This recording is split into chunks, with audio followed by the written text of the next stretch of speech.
What's up, y'all? So today we're gonna do something a little bit different. I'm over here dropping my notes already and shit. We're gonna talk UFC 263. 263. I'm gonna give the early prelims a little bit more attention.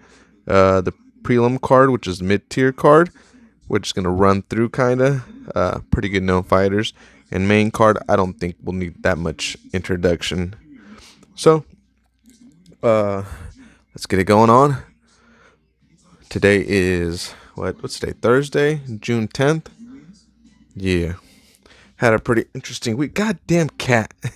Fuck always wants to play and shit. Uh yeah, like I was saying, had a pretty interesting week. Had a couple friends of mine, or I guess you can say friends, ask me relationship advice, and it's been on my mind quite a lot recently or lately.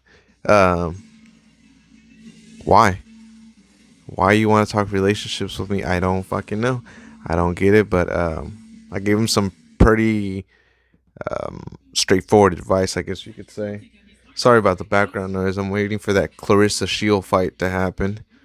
That boxer that went MMA, that's going to go back and forth from MMA to boxing. She's a pretty good boxer. Actually, she's a great fucking boxer.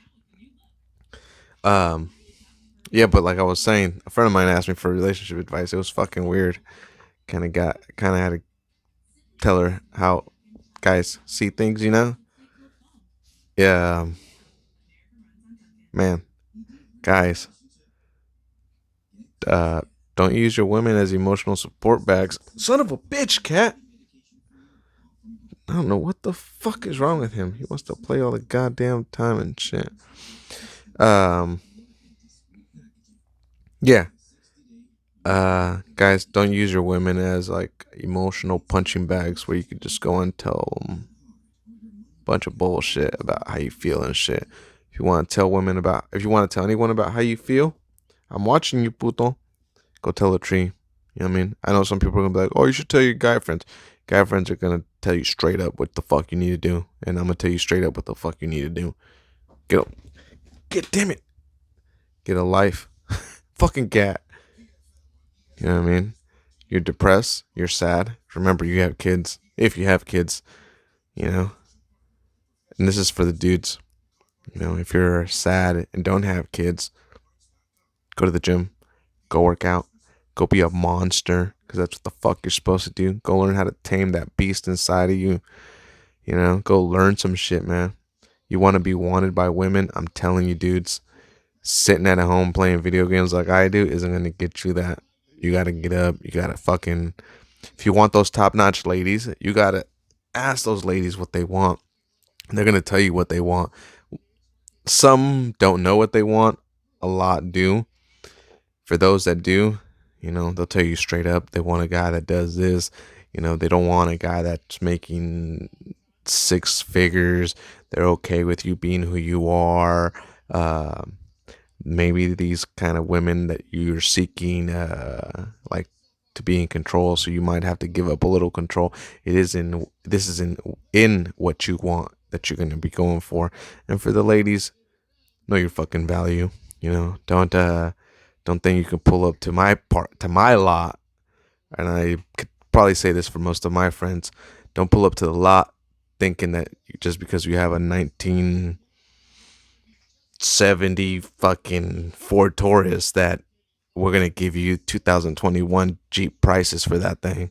And trust me, if you come with the package, and you know I'm not talking the 4x4, the off-road package. Um, yeah, ladies, know your value. Don't be thinking that you're gonna get a guy that makes like 100,000 a year and you have two or three kids. And I know most of you are gonna be like, yeah, there's guys out there. There is, yeah, but they ain't with you. And trust me, if you want guys like that, if you want guys that are making six figures, but you want them to value your opinion and whatnot, a lot of guys that are making that kind of money, they will value your opinion. That's for sure. But it's to an extent. They're the ones that matter. They're the ones that are making six figures. You know, most of these guys want wives. Are you a wife? And I'm not talking about modern day wives. Like most of these guys that have that kind of money want traditional wives because they like the traditional roles. You might be like, how the fuck you know, Mersha? You don't know shit. You're right, I don't. But the friends and people I do have and that I do know, I can tell you straight up by looking at them and by talking to them that the kind of women they want aren't the ones that are at the nightclubs shaking their ass or at fucking Taco Tuesday getting drunk with the girls, you know? There's a thing about guys, and we're pretty simple. Just don't overthink it, ladies. Don't over fucking think it. With that being said, oh, this cat, god damn it. With that being said, ladies, do you? Men, do you? No, stop, puto. Ah. God damn it, cat. Biting, playing, and shit. I can't wait for my kids to come over and fuck them up. Who is this? Still not Clarissa Shield. Alright, it's all good. Alright, guys. Let's talk UFC. Let's talk fights. Because that's what we really came here to do, is talk fights. Not talk emotions. Who cares about emotions? At least I don't. That's why I'm single. Alright. The UFC card, this card, 263, it is stacked. You might just be thinking that the main card, which is Adesanya versus Marvin Vettori, Nate Diaz versus Edward, Davis Figueroa versus Moreno. You might be thinking that I'm talking that one, you know what I mean? But no. What we're talking about is the early prelims, those that start at 3 p.m. Those that start at 3 p.m. You'd be surprised. You'd be surprised to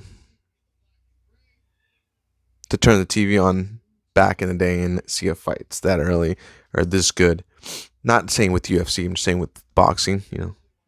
With UFC, they seem to know how to deliver, or MMA seems to know how to deliver. All right. The first fight of the night is this man by Carlos Felipe. He's from Brazil, I believe. This man can hit. And I'm telling you, he can hit hard. He ain't no joke. He's no, how would you say? No slouch. He comes in with a nice record of 10 wins, 1 loss. I believe he's 26 years old. He's actually on the upper echelon of the heavyweight division, coming in at 264. Heavy with the kicks. Doesn't use them as much as he should, I believe, but who am I to tell him? He has fast hands, very quick hands. Not the most technical, but fast. In a nice barrage, I'm sure he'll hurt some folks. His jab has improved as far as technique goes, but still doesn't know how to work behind it. You know, doesn't know how to throw like a measuring jab compared to a power jab and hide like a straight to the body or a hook to the face or a kick, anything behind it. He'll just throw a jab just to throw it, and it's kind of unproductive. I think he can get caught, but we'll see. These are just my thoughts. He has a follow-up that he does with an overhand right.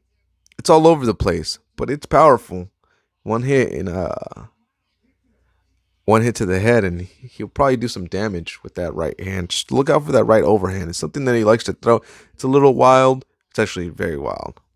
But if it lands, it hurts. Don't want to knock you out. I do love his head movement. He moves from side to side with his head. It's something you don't see a lot of MMA fighters doing, and I like the way he does it because he throws feints in between, so you don't really know. And I don't know if he knows this, but he doesn't seem to do the same pattern every time, which is good because then that means he can't get caught with the head kick or a counter. You know, it's pretty good. He has 1 loss to a Russian 2 fights ago. This will be his 4th UFC fight. So even though he has a 10-1 record, he's only had his loss in the UFC, and it was to a Russian with 4 fights in the UFC. So I guess that'll, pretty good deal. The man opposite from him, though, Mr. Jake Collier, he is a motherfucking American. USA. Comes in with the record of 2-5, 32 years old. Sorry. Has 4 losses in the UFC. This will be his 8th fight with the promotion. He has notable wins, notable names under his belt, like I can't say this guy's name, but he is Chris Weidman's training partner. His last name is Valentin or some shit like that.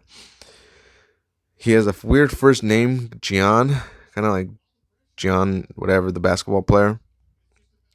If you don't know who Chris Weidman is, he's the guy that snapped Anderson Silva's leg, who just actually got his leg snapped by Uriah Hall.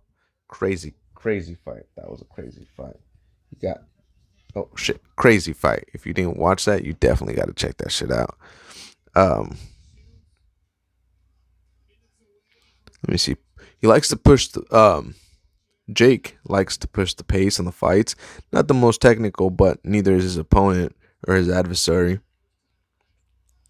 But will use kicks a lot more than expected. He doesn't look like the kind of guy that would use kicks, but surprisingly, believe it or not, he was a middleweight contender before a couple years ago in the UFC. Who will win? The MMA math says Jake, but I don't know. His chin is not up to par for the heavyweight division, you know. So because of that, I think Carlos will take it. Do I know 100% sure? Nope. But Jake has a lot more in his arsenal, it seems like. He's a lot lighter on his feet. He moves like a middleweight. Not afraid to throw the diversity at his adversary. But I still got to go with Carlos.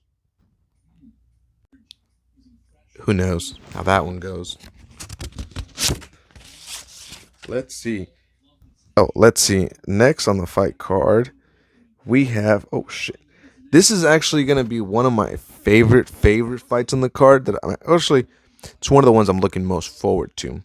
Hard to pronounce these motherfuckers' names, but they are some killers. These guys come in with an 11-3 record. I believe, but let's check it. One guy has an 11-3 record in UFC, while the other one's 9-1. That means between both of them, they have 20 fights with about 4 losses? Yeah, 20 fights with 4 losses between both of them. The gentlemen that I am talking about are in the lightweight division of the UFC. So you know what that means, right? That's a stacked division. That's where Khabib was just running. That's Charles Oliveira. That's Justin Gaethje. That's Michael Chandler. You know what I mean? These guys are the Edson Barbozas. These guys are here to fight. And Edson Barboza is like number 10 or 15. This is a stacked division. But this fight is the one I'm looking for most forward to. And it's for free. You gotta like that shit. All right, first fighter we have on the stands. Well, we don't have him on the stands, but you know what the fuck I mean. Is Fares Ziam. Yeah. Like I said, one of them is 11-3 and the other one is 9-1. This mother is 11-3, 24 years old. He comes in at a whopping 6'1", 155. I'm 5'6", and I lie and say 5'7", but I'm 5'6". This motherfucker's 6'1", 155. Whew. You know what that means? That reach comes in at a whopping 75 inches. Has 5 KOs, 4 submissions, and 2 decisions. This young man doesn't come in with a very light background. He comes in with a heavy kickboxing game. Fought in Glory, which happens to be the biggest kickboxing promotion in the world. They host some of the best fights. Floyd Mayweather actually attends a lot of these fights with Glory. He loves the technique that they have in this. It's dope. Well, there's a good fight right now on TV. PFL is fighting that Clarissa Shield. I think I've already told you guys. Anyways, yeah. Back to our fight. His striking is a beauty to watch. It's like him. It's like watching someone paint something. You know what I mean? Like an artist painting. It's really nice the way he puts it all together. He knows how to control his distance very well, and since he's a rangy guy, it's nice to see how he works it. Kind of a little scarce for the opponents, but depending on who he's fighting, he can have a very good fight. Has one loss in the UFC. Oh wow, and and it's to Alex Casera.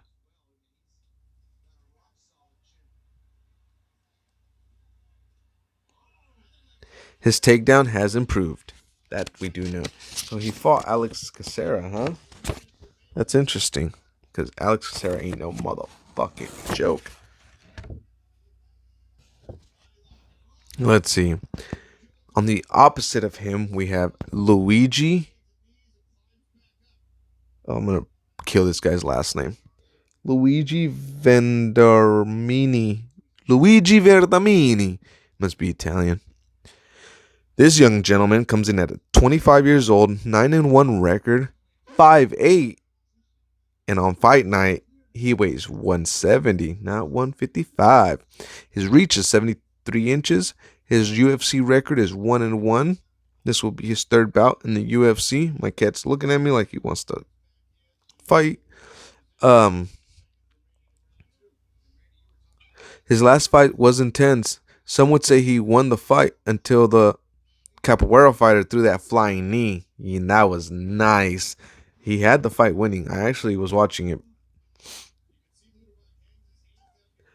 More diverse in his game, I guess you could say. He uses a little bit more of everything, even though the other gentleman has more diverse wins.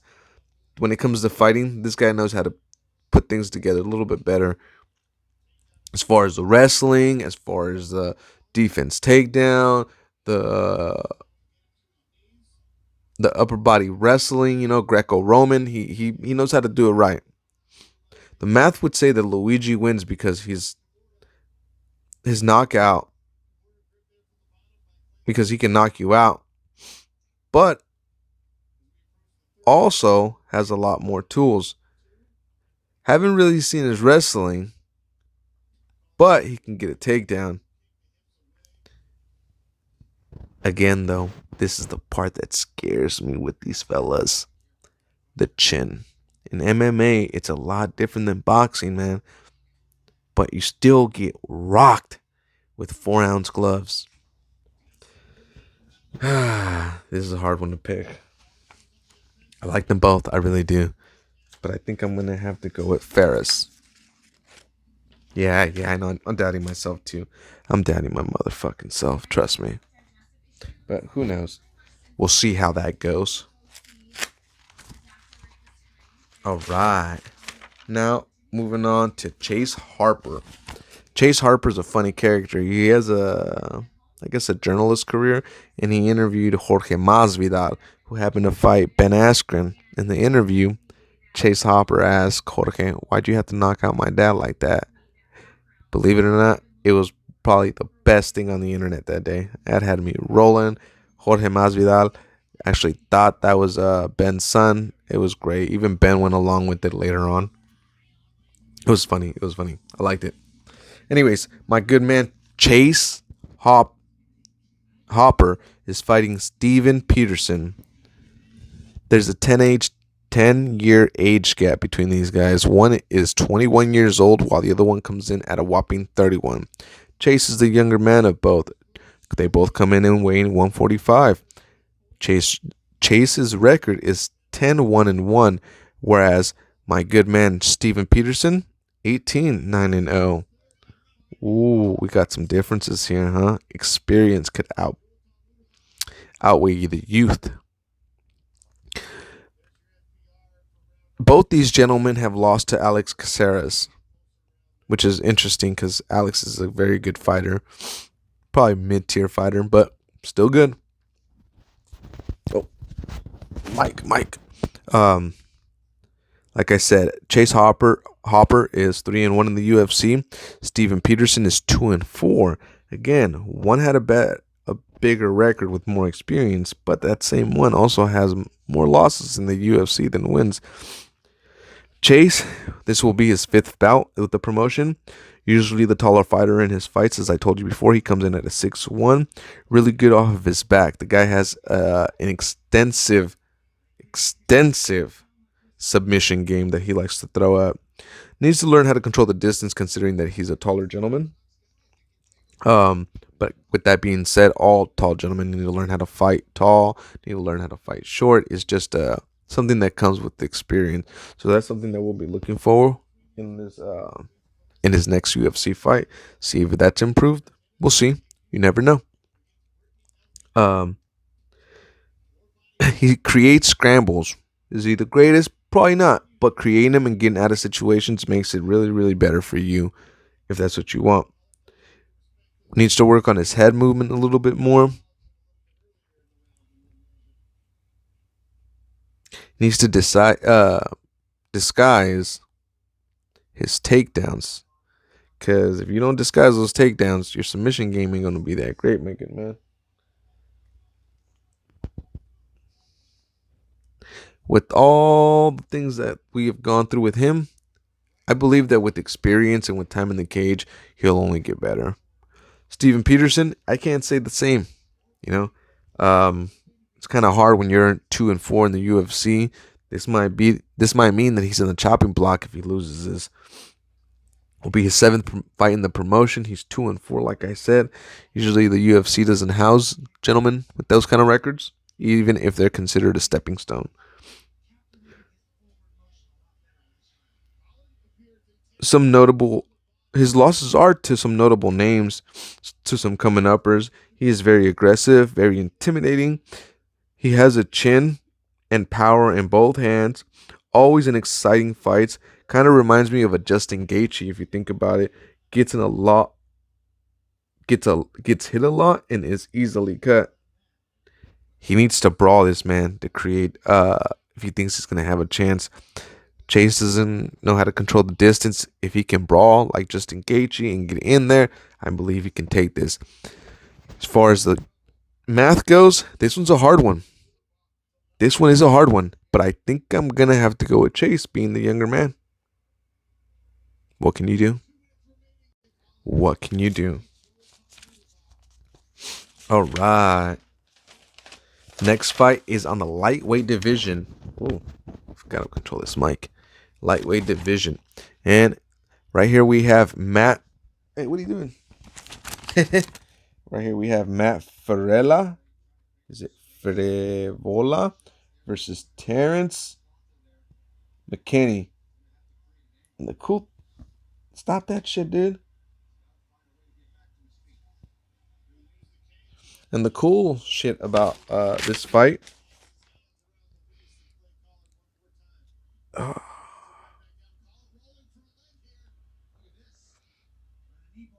And the cool thing about um, this fight is that the two gentlemen, Matt Fervella and Darren McKinney, are actually some very good fighters. One comes in with the orthodox stance, which I thought was interesting only because his opponent has a switch stance with the southpaw. Usually that causes a problem with the orthodox fighter. Matt Frevola is 8-2-1, 30 years old, 5'8", 155 pounds, again in the lightweight division, 71 inches in reach. Orthodox fighter. He's 3-3 in the UFC, which means this will be his seventh bout. Notable draws to Lando Venata.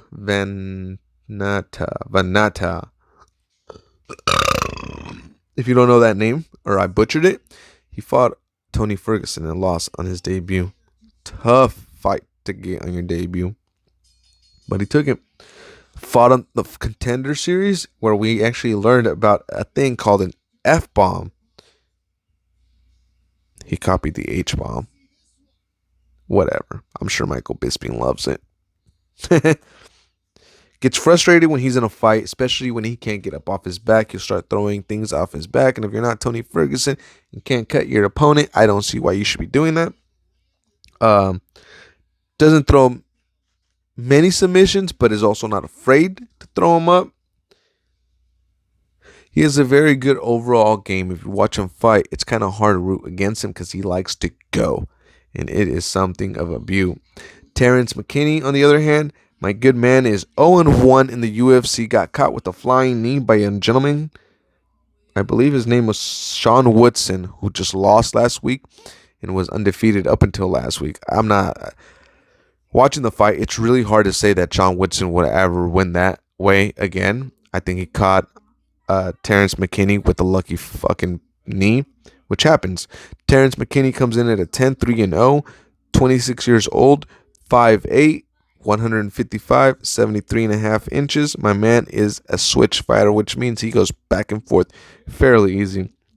Lands about 50% of his punches, which is not a bad thing in MMA. When you can land 50% of your strikes, that is nice.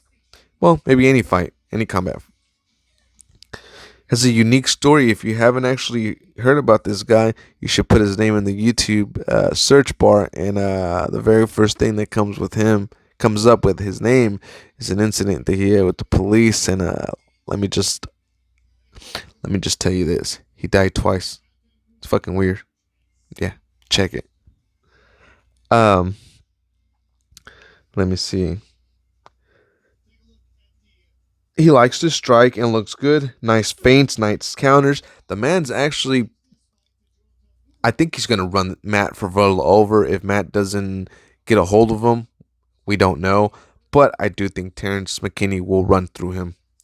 It's a fight that I want to see and I'm willing to bet on. That Terrence McKinney will win this one. Don't take my word for it. Of course, with any fight, there comes risk. Now, for the last fight on this early prelim card, we have Penny Kienzo versus Alexa Davis. Penny comes in at 29 years old, 5'6", 135 pounds, 66 inches in reach, 15-5. Orthodox fighter, 3-2 in her UFC career. Her accuracy is actually, this is an interesting one because as much as I want to root for this girl, it's hard considering that her punches landed are at a 49% accuracy. Her striking defense is as good as it gets. Trust me, she moves so she don't get hit. If you don't believe me, watch her fights. She has great movement. Got heavy hands. Not to knock you out, but it will stun you. If you've ever been in a fight and you never got knocked down, someone hit you hard enough, you've thought about it that very second. Should I continue or not? That's how I feel she hits. You can see it in her opponent's faces when she fights them and hits them, that they know they felt something hard. That Alexis Davis comes in at 36 years old, 5'5", 135 inches, 68-inch reach, 20-10-0. Also orthodox, 9-6 in her UFC career. Notable wins over Amanda Nunes, and guess how? TKO. But also has notable losses to people like Ronda Rousey by TKO. It's interesting for a person of her caliber, considering she has a black belt, to win a fight in strikes, but also lose a fight in strikes to a person who's not good at strikes. Trust me, I've always said Ronda was never good. I feel like Alexis Davis is the gatekeeper, and I also feel like if Penny can get through her, Penny will move up in the rankings. Alexis will stay number 10. She's kind of like the Michael Bisping, except not as talented to get there. She has okay footwork, been working on it, very resilient. Just recently started improvement on her footwork, but she is very resilient. She keeps her head in the center line, which isn't good in fighting, because people will see that you're trying to bob and weave, but that head is in the center line. Not a good thing. Knows how to control the opponents on the ground. That black belt really shows in those positions. Knows how to keep the pressure on her opponents, especially when in those positions her opponents seem to get very flustered and frustrated. But hey, what can they do? You got to get out if you don't like it. Now we have the early prelims We have Hakeem versus Hakeem. I hate these names. Foreigners, get it together. Hakeem Dawanda. And he's a either Jamaican or Russian, or I'm an idiot, Russian, African dude. I believe it's Africa he's from. Versus Mazvar Ilov. And I gotta tell you, man, I gotta give it to the white dude, the Russian. I think he's gonna take it. Don't get me wrong, Hakeem is a very good fighter, coming in with the 12-1-1. The Russian comes in with the 14-0. Mazvar is the Russian, 27 years old, versus his adversary who is 29. Hakeem is 5'7".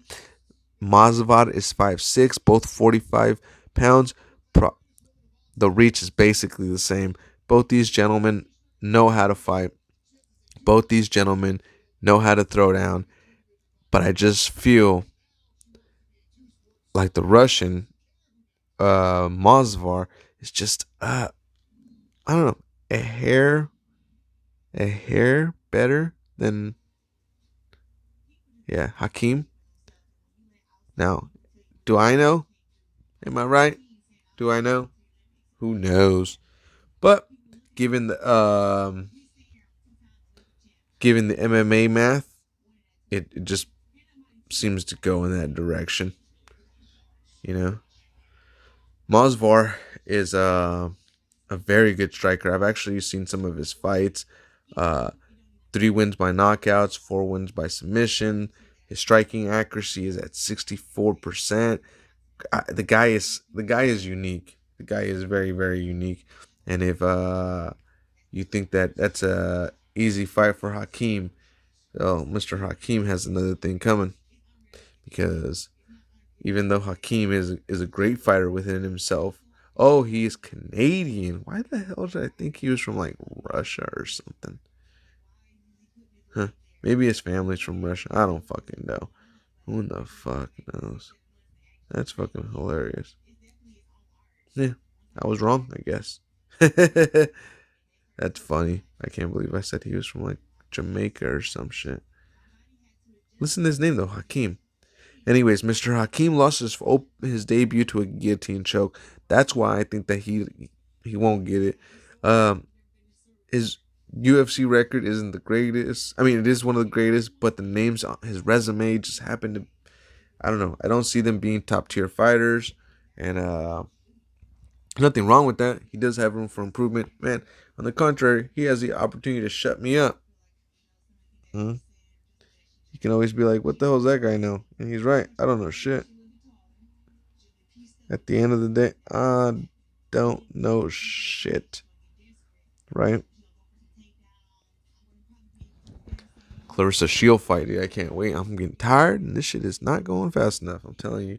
Another fight we have on here is Joanne Calderwood versus Lauren Murphy. Both are good fighters. They both seem. Lauren Murphy seems to be a grappler.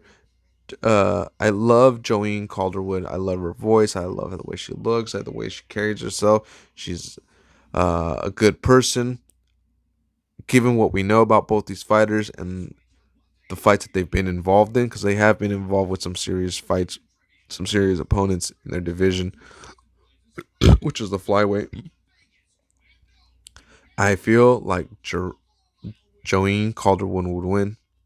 Joanne Calderwood is 15-5. Lauren Murphy is 14-4. I just feel like Lauren's a little too stiff. If she gets a takedown, I could see her winning by submission, but I don't see her winning a decision or a striking match against her. The next fight is the light heavyweight division. On this one, we have Eric Anderson. Eric Anderson is an interesting fellow. 13 wins, 5 losses against Doreen Stewart, who has 12-6. Two of his losses are 2 of his fights are no contest, which is interesting. It could be no contest because he poked someone's eye. All right. Who do we think is going to win? I think Derek Anderson's going to win. His improvement in his hands is impressive. He's seeing opening. He's taking them. He's knocking dudes out. It's not a bad fighter, so I got to give it to him for that aspect. The fact that he's improving dramatically and drastically is impressive within itself. Next up on the line, we have the lightweight division. This lightweight division is stacked. We have Brad Riddon versus Dober. Dober is 23-10 with his adversary Brad Riddle being 9-1. Who will win this match? That is something that we do not know. But given the how would you say, the MMA math, this man Dober has competed in the Bellator MMA, which is interesting because a lot of those guys come over and really hold it down for themselves. Can't be too disappointed in the way they present themselves, you know. Woo. With that being said, do I think he'll win? Man, that's a toughie to say. That is a toughie. I want to say he'd win, but my heart is gonna go with Brad Riddle. It has to. The man's 19-1, or sorry, 9-1. Hasn't been through too many wars. See him doing it. Bam, bam, bam. All right. Now the main card. This is something that's interesting because we got Jamal Hill versus Paul Craig. I feel like Jamal Hill will smash Paul Craig. Paul Craig's kind of like tapped out the punches, even though he hasn't. Jamal Hill, though, just beat Ovince St. Preux. And we have the Clarissa Shield fight coming on. But, like I was saying, Jamal Hill took out Ovince St. Preux, who happens to be the man at the light heavyweight division, or was the man. Jamal Hill just seems to know how to put it on.